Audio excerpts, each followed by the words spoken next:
پچھلے لیسن میں ہم نے دیکھا کہ وہ کون سا طریقہ کار ہے جس پہ کہ ہم انگریزی سیکھتے ہیں. اس کی تفصیل ابھی کچھ اور آگے آنی ہے، لیکن کیونکہ موضوع ہے میتھڈز آف ٹیچنگ انگلش، اس لیے ہم نے بہتر سمجھا کہ پہلے ہم واضح کر دیں کہ وہ کیا طریقہ کار ہے جو کہ ہمیں دستیاب ہے جس کے ذریعے سے کہ ہم انگریزی سیکھتے ہیں.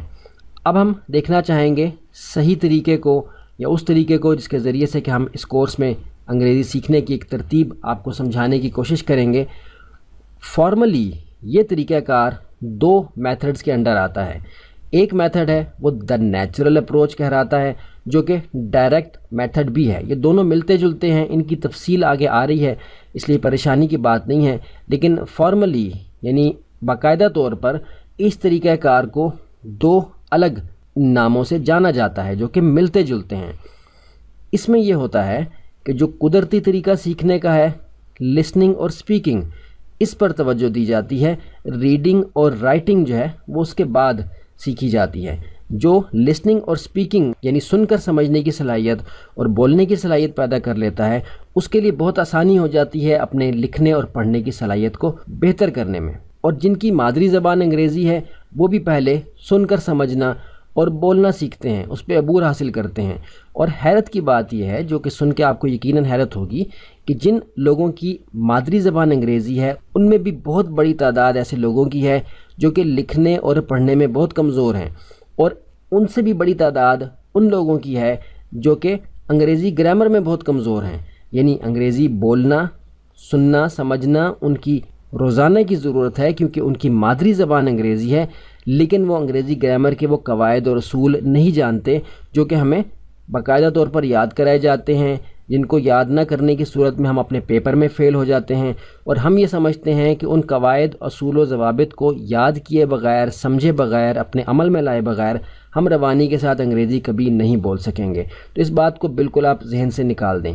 جو اصل طریقہ یا بہتر طریقہ انگریزی سیکھنے کا ہے وہ دا نیچرل اپروچ کہلاتا ہے، جو ڈائریکٹ میتھڈ کی تشریح کے انڈر بھی آتا ہے. اور اس کی تفصیل انشاءاللہ آگے چل کے ہم دیکھیں گے، کیونکہ ہم نے بہت سے ٹیچنگ میتھڈز کور کرنے ہیں تاکہ اس کورس میں کسی طرح کی کمی نہ رہ جائے.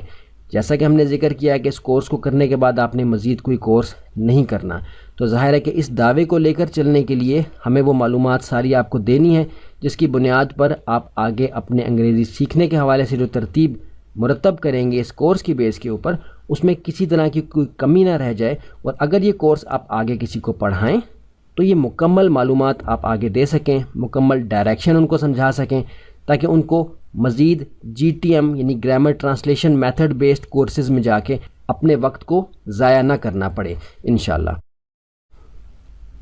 پچھلے 2 اسباق میں ہم نے اس طریقے کا جائزہ لیا جس کے ذریعے سے کہ ہم انگریزی عام طور پہ اداروں میں اور کورسز میں سیکھتے ہیں. یعنی تمام تعلیمی اداروں میں، اگرچہ اسکول لیول ہو، کالج، یونیورسٹی ہو یا کوئی بھی اور آپ کا پرائیویٹ کورس ہو، اس میں انگریزی سکھانے کا عمومی طور پر طریقہ جو ہے وہ GTM میتھڈ کہلاتا ہے.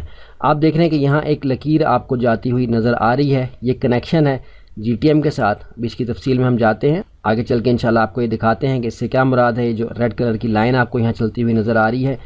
اور اسی طرح ہم نے ذکر کیا کہ جس طریقے سے انگریزی سیکھی جانی چاہیے یا جس طریقے سے ہم اس کورس میں انگریزی سیکھیں گے وہ دا نیچرل اپروچ یا ڈائریکٹ میتھڈ کے انڈر آتا ہے، جس میں کہ سننے اور بولنے پر توجہ زیادہ دی جاتی ہے بنسبت لکھنے اور پڑھنے کے. کیونکہ یہ پریکٹس آپ خود سے کر سکتے ہیں، لیکن ان 2 چیزوں کے لیے آپ کو ایک ماحول کی ضرورت ہوتی ہے، ایک ترتیب بنانے کی ضرورت ہوتی ہے، کیونکہ ہمارا جو انوائرمنٹ ہے یہ نان نیٹیو انوائرمنٹ ہے، یعنی ہماری مادری زبان انگریزی نہیں ہے. اب اس حوالے سے ہم آگے چل کے انشاءاللہ 13 مختلف طریقے سیکھنے جا رہے ہیں. اس میں آپ دیکھ سکتے ہیں کہ وہ ریڈ لائن جو کہ GTM کے ساتھ کنیکٹڈ تھی، وہ یہاں نمبر 2 پر جو طریقہ کار بتایا جائے گا دا گرامر ٹرانسلیشن میتھڈ جو کہ GTM کہلاتا ہے، اس کے ساتھ کنیکٹ ہو رہی ہے. اور یہ جو طریقہ ہم نے بتایا اس میں آپ دیکھ رہے ہیں کہ اس کی جو یہ 2 سٹرنگز آ رہی ہیں یہاں، یہ آپ کو نظر آ رہا ہے کہ دا ڈائریکٹ میتھڈ اور دا نیچرل اپروچ ان کے ساتھ مل رہی ہے. اور جب ہم اس کی تشریح تفصیل سے دیکھنے جائیں گے تو آپ دیکھیں گے کہ یہ آپس میں کنیکٹ ہوئی ہوئی ہیں، کیونکہ بہت چیزیں اس میں ملتی ہیں. دا اسٹرکچرل اپروچ جو ہے اس کا بھی کچھ نہ کچھ تعلق ہمارے دا ڈائریکٹ میتھڈ کے ساتھ بنتا ہے، لیکن اس کی تفصیل میں ابھی نہیں جا رہے، اس لیے پریشانی کی ضرورت نہیں ہے. ہم نے آپ کو اتنا بڑا نقشہ ایک پہلے دکھا دیا ہے، تو ممکن ہے کہ آپ پریشان ہو رہے ہوں کہ شاید یہ کورس آگے چل کے بہت کمپلیکس ہونے والا ہے. ایسا بالکل نہیں ہے. یہ میتھڈز آپ کو آگے چل کے اس لیے پڑھائے جائیں گے تاکہ کسی طرح کی کوئی کمی نہ رہ جائے. جو کلیم ہم اس کورس میں کر رہے ہیں، جو دعویٰ ہم اس کورس میں کر رہے ہیں، ہم اس پہ سٹینڈ کریں، ہم اس پہ کھڑے ہوں. ایسا نہ ہو کہ ہمارا دعویٰ جو ہے وہ کوئی یوٹیوب کی سرچ یا گوگل کی انفارمیشن پر بیسڈ ہو. ایک پراپر سلوشن جب آپ کو دینا ہے اور ہم اس بات کا کلیم کر رہے ہیں کہ اس کورس کو کرنے کے بعد آپ کو مزید کوئی کورس نہیں کرنا، تو ظاہر ہے کہ ہم نے آپ کو سالڈ انفارمیشن، مضبوط معلومات فراہم کرنی ہے جس پہ کہ اگر آپ یہ کورس آگے ڈیلیور کریں تو آپ کو کسی قسم کی مشکل پیش نہ آئے. آپ پورے کانفیڈنس کے ساتھ، پورے اعتماد کے ساتھ یہ معلومات آگے دے سکیں. تو اب آگے چل کے ہم فرداً ان 13 ڈیفرنٹ میتھڈز کا جائزہ لیتے ہیں جو کہ آپ کے پاس کوئی بھی زبان سیکھنے کے لیے ہوتے ہیں. یہاں ہمارا موضوع انگریزی زبان ہے، لیکن ان میتھڈالوجیز کو دیگر زبانوں کو سیکھنے پر بھی اپلائی کیا جا سکتا ہے.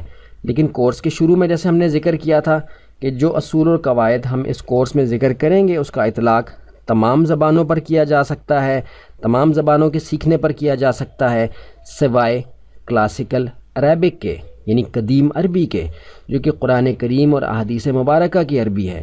اس کو جس قاعدے سے سیکھا جاتا ہے اسی سے سیکھا جائے گا. ان اصول و قواعد کو، ان ٹیچنگ میتھڈالوجیز کو ہم کلاسیکل عربک کے اوپر اپلائی نہیں کریں گے، لیکن عمومی بول چال والی عربی پر بلا تکلف آپ کسی بھی میتھڈ کو اپلائی کر سکتے ہیں، کیونکہ بول چال والی عربی ویسی ہی ہے جیسا کہ کوئی بھی اور زبان ہے، اگرچہ اس کے اصول و قواعد اس کے اعتبار سے ہیں، لیکن میتھڈالوجی یعنی طریقہ کار کوئی بھی لاگو ہو سکے گا.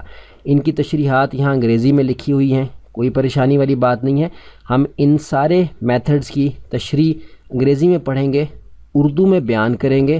آپ اپنے الفاظ میں ان کو لکھیں گے تاکہ اچھی طرح سے آپ کے نوٹس بھی بنیں اور آپ اس کورس کو ریوائز بھی کر سکیں، اور اگر آگے پڑھانا ہو تو بہتر طور پر پڑھا بھی سکیں. لیکن ہم اس بات کا دعویٰ کرتے ہیں کہ یہ معلومات جو ہم آپ کو یہاں دے رہے ہیں یہ عمومی طور پر کورسز میں کور نہیں کی جاتی، کیونکہ وہاں GTM میتھڈ اپلائی ہوتا ہے. اس کے ذریعے سے انگریزی سکھائی جاتی ہے یا دیگر زبانیں سکھائی جاتی ہیں، جس میں کہ آپ کو گرامر سٹرکچر میں لے جاتے ہیں، جس کا کہ ذکر ہم نے یہاں تفصیل سے کیا کہ GTM میتھڈ کے اندر لسننگ یعنی سن کر سمجھنے اور سپیکنگ اور بول سکنے کی صلاحیت کو بہتر بنانے پر توجہ نہیں دی جاتی.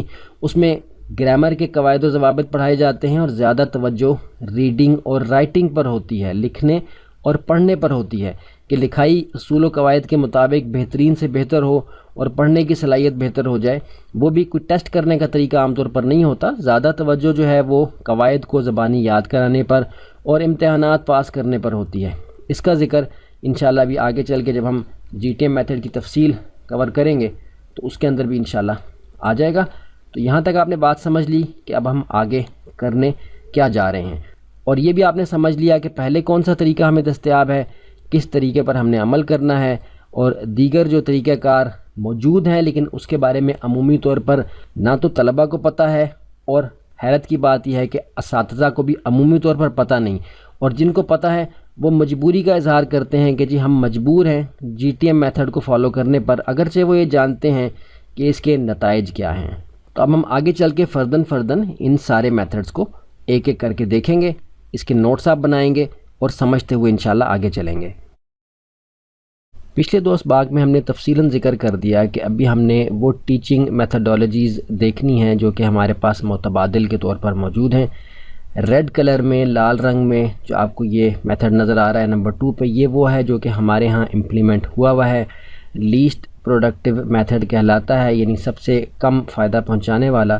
لیکن ہماری بدقسمتی سمجھ لیں کہ ہمارے تعلیمی نظام کے اندر اسی طرز کے اوپر، اسی طریقے کے اوپر جب سے پاکستان بنا ہے، بلکہ اس سے بھی پہلے سے یہ طریقہ کار استعمال ہو رہا ہے، جس کے نتائج ہمارے سامنے ہیں. ابھی سب سے پہلے ہم پہلے ٹیچنگ میتھڈ کو دیکھیں گے جو دا ڈائریکٹ میتھڈ کہلاتا ہے، جس کا ذکر ہم نے کیا پہلے بھی کہ یہاں جو طریقہ ہم استعمال کرنا چاہ رہے ہیں، جو چیز آپ کو سکھا رہے ہیں، اس میں یہ دونوں میتھڈز آتے ہیں، ڈائریکٹ میتھڈ بھی اور دا نیچرل اپروچ بھی. آگے چل کے اس کی تفصیل آ جائے گی. دا ڈائریکٹ میتھڈ کو ہم اوپن کرتے ہیں، تھوڑا اس کے قریب آتے ہیں.